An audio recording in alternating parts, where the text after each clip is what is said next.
Hello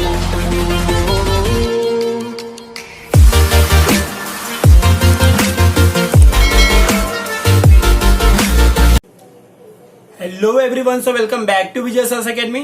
तो guys आज के इस वीडियो में हम देखने वाले हैं अपने इकोनॉमिक्स का चैप्टर नंबर 7। तो चैप्टर नंबर 6 तक हम लोगों ने लास्ट लेक्चर में कर लिया था। तो इस पर्टिकुलर वीडियो में हम स्टार्ट करने जा रहे हैं हमारा चैप्टर नंबर 7, जिसका नाम है नेशनल इनकम। तो गाइज नेशनल इनकम जब ये वर्ड आप सुनते हो तो आपके दिमाग में ये बात जरूर आ जानी चाहिए कि अब हमारा मैक्रो इकोनॉमिक चालू हो चुका है, यानी अब हम जो भी स्टडी करेंगे, जिस भी कॉन्सेप्ट के बारे में स्टडी करेंगे, वो पूरे होल इकोनॉमी की होगी। यानी पूरे इकोनॉमी की स्टडी अगर हम लोग साथ में करने लगे तो उसे मैक्रो इकोनॉमिक कहा जाता है। यहाँ पे मैं बात कर रहा हूँ नेशनल इनकम की। नेशनल ये वर्ड आता है, इससे आप इतना तो समझ जाओगे कि नेशनल ये वर्ड आया यानी नेशनल इनकम की बात हो रही है, यानी पूरे कंट्री के इनकम की बात हो रही है। यानी एक पर्टिकुलर कंट्री में सब लोगों के इनकम को अगर हम लोग ऐड कर लें तो हम लोग बोल सकते हैं वो नेशनल इनकम बन जाता है। लेकिन हम हर एक लोगों की इनकम को ऐड कैसे करेंगे, कौन कौन से मेथड्स होते हैं नेशनल इनकम को कैलकुलेट करने के लिए, वो सारी चीजें आज हम इस पर्टिकुलर चैप्टर के अंदर पढ़ने वाले हैं कि कौन कौन सी चीजें है इस इकोनॉमी में जो चीजों को प्रोड्यूस करती है। तो जल्दी जल्दी इसके इंट्रोडक्शन और मीनिंग देख लेते हैं, जिससे हमें जरा ज्यादा क्लैरिटी आ जाए कि आपके टेक्स्ट बुक के अंदर क्या मीनिंग लिखा हुआ है और आप उसे कितनी अच्छी तरह से समझ के एग्जाम में लिख सकते हो। एग्जाम पॉइंट ऑफ व्यू से इंपॉर्टेंट टॉपिक होता है। तो स्टार्ट करते हैं हमारा इंट्रोडक्शन पार्ट। तो गाइज इंट्रोडक्शन अगर हम देखें तो इंट्रोडक्शन में हमें ये समझ में आ जाएगा कि इंट्रोडक्शन में the national income is one of the important subject matter of macro economic. मैंने ये चीज आपको ऑलरेडी बता दिया है कि जब हम नेशनल इनकम की बात करेंगे, ये एक बहुत ही इंपॉर्टेंट एलिमेंट है मैक्रो इकोनॉमिक का। National income is comprises of all the firm and factory, shop, market, जितनी भी चीजें यहाँ पे हैं, फैक्ट्री ऑन दो, मॉल ऑन दो, शॉप ऑन दो, जो चीजें यहाँ पे चीजें प्रोड्यूस कर रही हैं, वो सारी चीजों को हम नेशनल इनकम में इंक्लूड कर सकते हैं।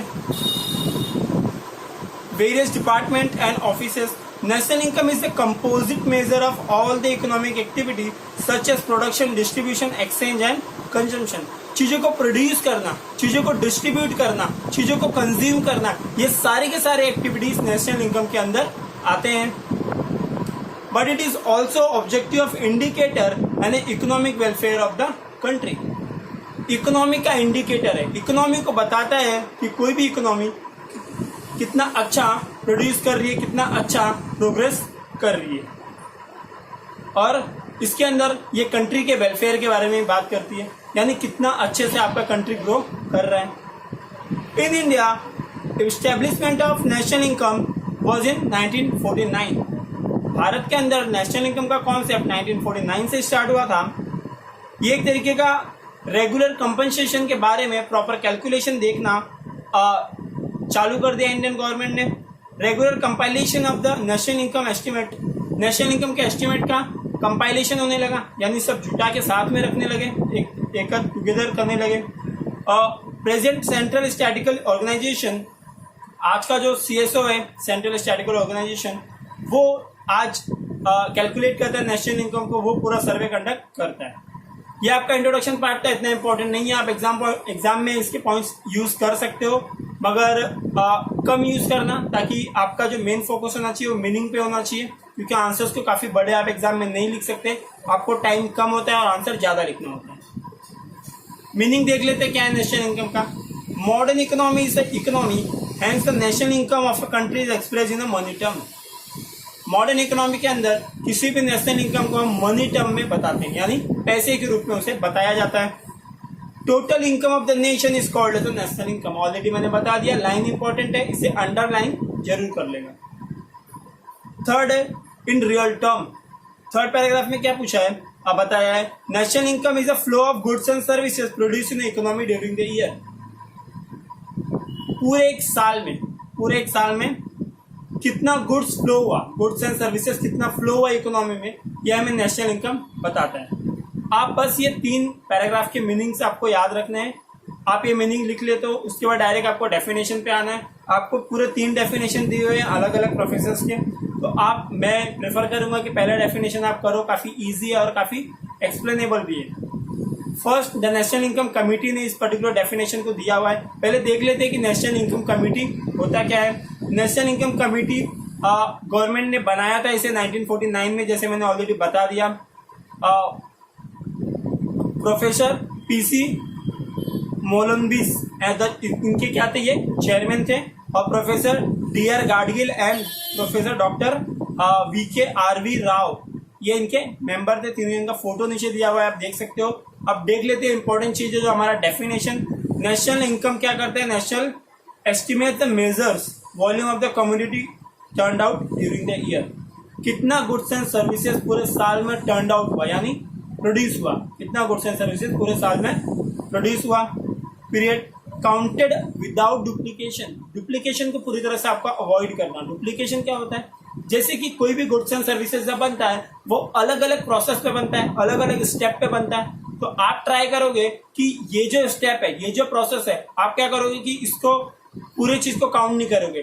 जैसे मैं अगर एग्जांपल लूं, अगर गेहूं प्रोड्यूस हो रहा है जिसमें 5 रुपए खर्चा आ रहा है, फिर उसको आटा बनाने में 10 रुपए खर्चा आ रहा है, उससे पाव बनाने में 15 रुपए खर्चा आ रहा है, तो आप ये 5, 10, 15 ये सारी चीजों को काउंट नहीं करोगे।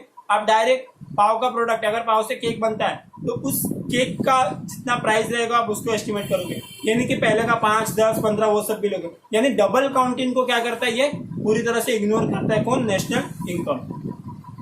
ये आपका डेफिनेशन था, 3 डेफिनेशन दिया, आपको सिर्फ एक करना है। आई होप आपको समझ में आया होगा, काफी इजी है। देख लेते हैं फीचर ऑफ नेशनल इनकम।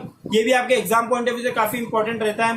पहला आपका जो फीचर है नेशनल इनकम का वो है मैक्रो इकोनॉमिक कॉन्सेप्ट। ऑलरेडी जैसे मैंने आपको बता दिया कि ये एक नेशनल मैक्रो का कॉन्सेप्ट है, यानी मैक्रो का एलिमेंट है ये, यानी पूरे इकोनॉमी की बात साथ में हो रही है। Hold rather than the individual income, यानी पूरे के पूरे लोगों के इनकम को हम डिसाइड करेंगे, ना कि इंडिविजुअल इनकम को। वो लाइन अंडरलाइन कर लो उस पर्टिकुलर पॉइंट के अंदर। Hence it is a macro economic concept. Second है value of only of final goods and services. मैंने ऑलरेडी ये चीज बता दिया है।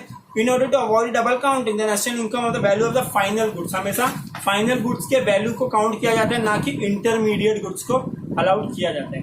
इंटरमीडिएट गुड्स यानी बनने के पहले की जो वैल्यू होती है उसको पूरी तरह से अवॉइड करके फाइनल प्रोडक्ट बना, उसका क्या प्राइस है, उसको वैल्यू को इंक्लूड करने वाले हैं। Raw material is the only consider. For example, while estimating the production of the shirt, no need to take a value of cotton already included in the price of a shirt. जब भी कोई shirt बनता है तो हम cotton के price को ignore कर दो। देखो अभी शर्ट के प्राइस के अंदर कॉटन का प्राइस तो इंक्लूड होगा, तो हम बार बार अलग अलग प्राइस को ना लेके हम लोग डायरेक्ट फाइनल प्रोडक्ट का प्राइस लेंगे और नेशनल इनकम को कैलकुलेट कर लेंगे, जिससे डबल काउंटिंग को हम अवॉइड कर सकते हैं। थर्ड है आपका net aggregate value. Third feature net aggregate value. National income include net value of the goods and services produce and does not include depreciation cost. इसके अंदर डेप्रिसिएशन का कॉस्ट इंक्लूड नहीं होता। डेप्रिसिएशन आपने अकाउंट में पढ़ा होगा कि जब भी किसी एसेट का वैल्यू ईयर बाय ईयर कम होता है, उसके यूज करने के वजह से, वेयर एंड टायर के वजह से वो जब कम होता है तो उसकी डेप्रिसिएशन बोला जाता है। वो जो वैल्यू आप डिडक्ट करते हो वो नेशनल इनकम में कैलकुलेट नहीं होता, पूरे की पूरे मशीन की वैल्यू कैलकुलेट होने वाली है। फोर्थ है net income from abroad. Abroad foreign country, बाहर से पैसा कमाया। बाहर से जो पैसे हम कमाते हैं, बाहर से जो चीजों की इनकम आती है, उसको नेशनल इनकम में इंक्लूड किया जाता है एक्स माइनस एम करके। मतलब एक्सपोर्ट माइनस इंपोर्ट करके जो वैल्यू बचेगा उसे हम इंक्लूड कर लेंगे। उसी तरह से एक और चीज है रिसिप्ट और payment, R minus P. Receipt minus payment ये भी किया जाता है, आप मीनिंग में देख सकते हो, वो लिखा हुआ है कि किस तरह से हम जो हमें पैसा आता है और जो हम पेमेंट करते हैं वो सब चीजों को भी हम क्या करते हैं, वो सब चीजों को भी माइनस करके फाइनल वैल्यू को हम लिख देते हैं।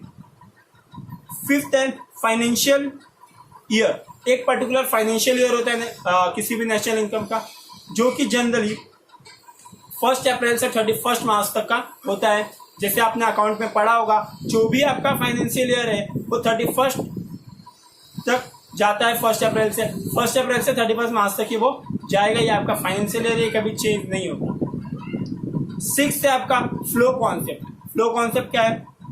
National income is a flow concept as it shows a flow of goods and services produced in the economy during the year. एक पूरे साल में क्या गुड्स एंड सर्विसेज प्रोड्यूस हुआ और वो कैसे कैसे एक जगह से दूसरी जगह फ्लो हुआ, वो सारी चीजों का एस्टिमेशन नेशनल इनकम रखता है। सेवेंथ है आपका मनी वैल्यू। मनी वैल्यू क्या है? National income is always expressed in money value. ये किसी बार्टर सिस्टम या किसी भी गुड्स के वैल्यू से डिसाइड नहीं होता, ये कभी भी मनी वैल्यू पे डिसाइड होता है। यानी पैसा कितना खर्चा हुआ है, पैसे पे ये कैलकुलेट होगा कितना रुपया। नेशनल इनकम हमेशा रुपीस में आता है, ये ना कि किसी गुड्स में आता है। यानी मनी के जैसे इसे एक्सप्रेस किया जाता है, मनी के जैसे इसको बताया जाता है। तो गाइज आपके ये 7 फीचर थे नेशनल इनकम के, जो कि एग्जाम पॉइंट ऑफ व्यू से काफी इंपॉर्टेंट है। तो आई होप आपको अभी तक का पूरा लेक्चर समझ में आया होगा। अगले लेक्चर में हम कर लेंगे अच्छी तरह से जो सर्कुलर फ्लो है आपका नेशनल इनकम का, उसको करेंगे और अलग अलग कॉन्सेप्ट देखेंगे जो कि एग्जाम पॉइंट ऑफ व्यू से काफी इंपॉर्टेंट है। कि आपको जीडीपी मतलब पूछ लिया वहां पे, एनडीपी मतलब पूछ लिया, जीएनपी मतलब पूछ लिया, तो ऐसे अलग अलग क्वेश्चंस आते हैं एग्जाम में। आपको शॉर्ट नोट लिखने के लिए आता है, तो वो कॉन्सेप्ट आपका काफी इंपॉर्टेंट रहने वाला है, उसका वीडियो में जल्दी लेके आऊंगा। तो प्लीज अभी के इस वीडियो में बस इतना ही, मिलते हैं अगले वीडियो में। तो चैनल को सब्सक्राइब कर लेना, वीडियो को ज्यादा से ज्यादा शेयर करना। अभी की वीडियो में बस इतना ही, तब तक के लिए bye bye, take care, be safe, be at home.